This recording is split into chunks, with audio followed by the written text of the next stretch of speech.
Oui, bonjour à tous. Alors je voulais faire une petite vidéo sur le harnais parce que il y a beaucoup de gens qui pensent que le harnais ça contraint l'oiseau et que l'oiseau il est un petit peu assujetti comme un esclave parce qu'on lui met un harnais et qu'on l'empêche de voler et qu'on l'empêche de s'exprimer.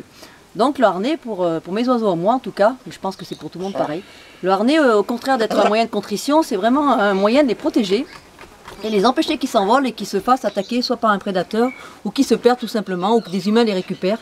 Il n'y a pas que des humains qui sont bienveillants, il y a aussi des gens qui peuvent les voler et ne pas vous donner de nouvelles. Donc ce harnais c'est fait pour le protéger. Azur, même s'il est handicapé, il peut très bien s'envoler dans la minute, là s'envoler même s'il va plus pouvoir respirer au bout de 5 minutes, mais il peut très bien s'envoler et se retrouver en un quart d'heure à 3 km de moi, complètement incapable de retrouver son chemin et de se faire attaquer soit par un chien, soit par n'importe quel prédateur. Et je vous dis, même harnais par un humain. Donc le harnais c'est vraiment une chose qui est naturelle pour lui, parce qu'on lui a appris depuis qu'il est tout petit, et c'est quand il va avoir le harnais, vu que je lui ai montré de façon positive, c'était pour faire des moments comme il se passe là en ce moment.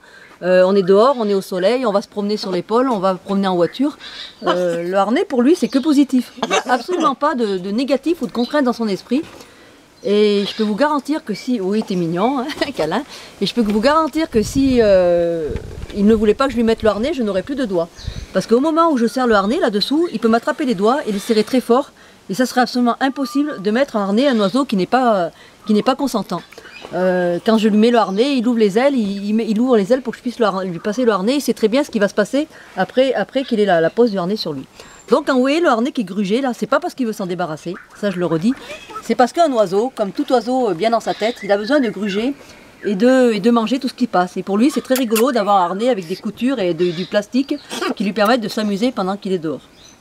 Donc voilà, donc je voulais faire ce point sur le harnais pour dire aux gens que même si vous n'arrivez pas à mettre le harnais, faites des sorties à vos oiseaux, vous pouvez les sortir dans des petites cages de transport, vous pouvez les sortir dans il existe des sacs à dos, vous pouvez les emmener, et l'oiseau il est toujours très heureux de ces sorties.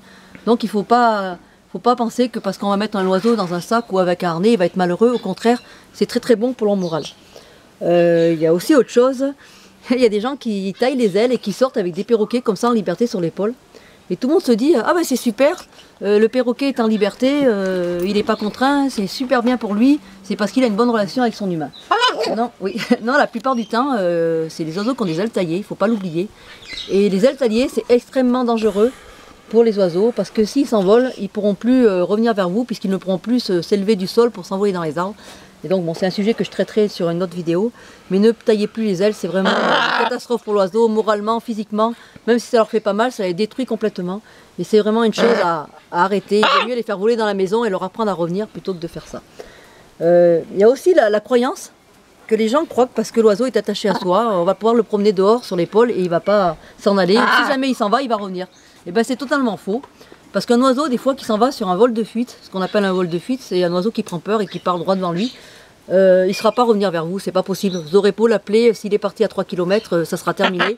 Donc vous allez vous retrouver avec un oiseau complètement stressé, qui a perdu son humain, qui ne sait plus où il est et qui sera moralement complètement paniqué.